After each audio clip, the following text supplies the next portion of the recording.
राधे राधे, जय श्री कृष्णा, जय सीताराम। आज सुनते हैं कार्तिक महात्म्य का 22वां और 23वां अध्याय। राजा पृथु ने कहा कि हे नारद जी, आप कृपा करके मुझको यह बतलाइए कि वृंदा को मोहित करके विष्णु जी ने क्या किया और फिर वह कहाँ गए।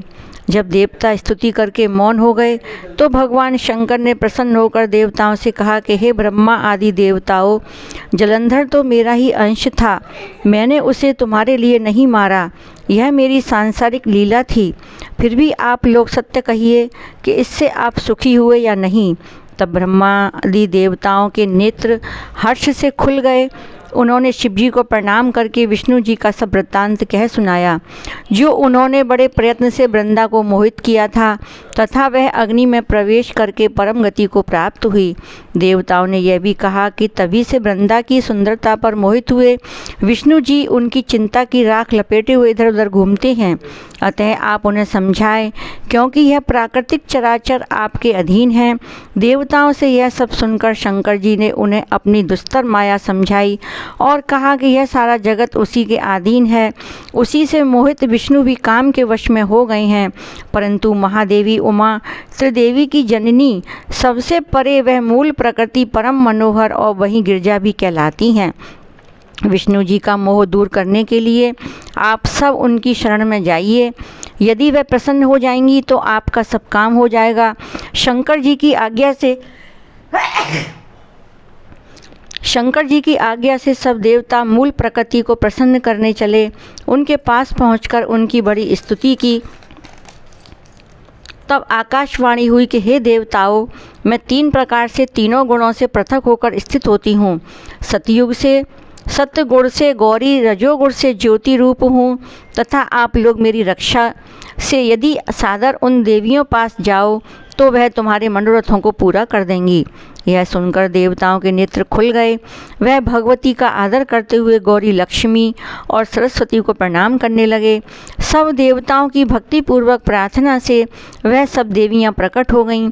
सभी देवताओं ने खुश होकर निवेदन किया। तब देवियों ने कुछ बीज देकर कहा, इन्हें ले जाकर दे दो, तुम्हारे सब काम सिद्ध हो जाएंगे। ब्रह्मादि देवता उन बीजों को लेकर विष्णु जी के पास गए।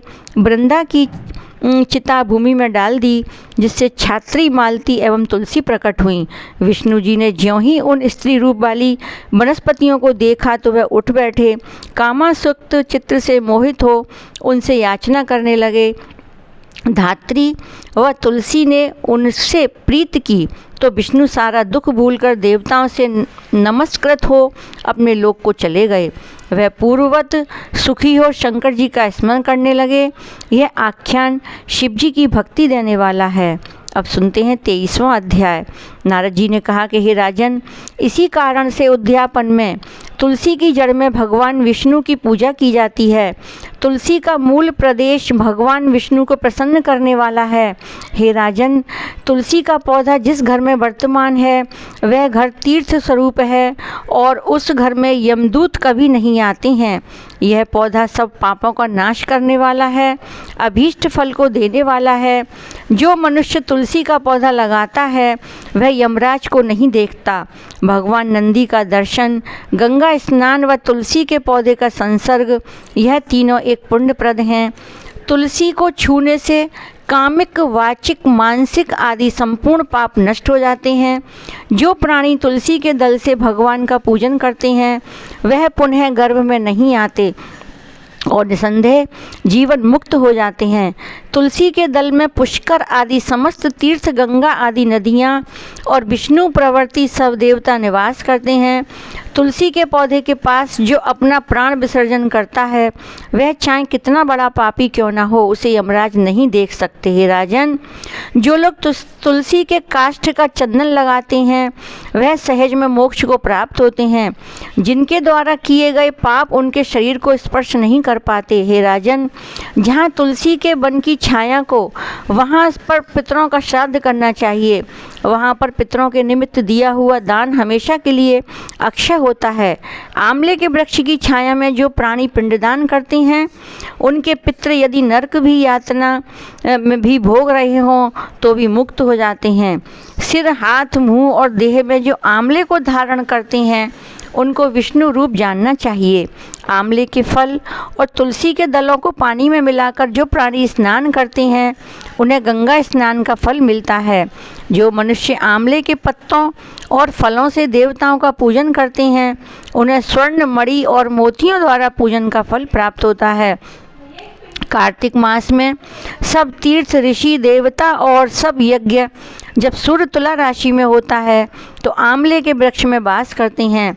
जो मनुष्य द्वादशी तिथि को तुलसी दल और कार्तिक में आंवले का पत्ता तोड़ता है वह रौरव नरक में वास करता है। जो कार्तिक में आंवले की छाया में बैठकर भोजन करता है उसके अंत संसर्ग में सब दोष नष्ट हो जाते हैं। कार्तिक में जो आंवले की जड़ में विष्णु जी का पूजन करता है उसे श्री विष्णु क्षेत्रों का पूजन का फल प्राप्त होता है। आंवले तथा तुलसी की महत्ता का वर्णन करने में श्री ब्रह्मा जी भी असमर्थ हैं, इसलिए धात्री और तुलसी जी की जन्म कथा सुनने से मनुष्य अपने वंश सहित मुक्त हो जाता है।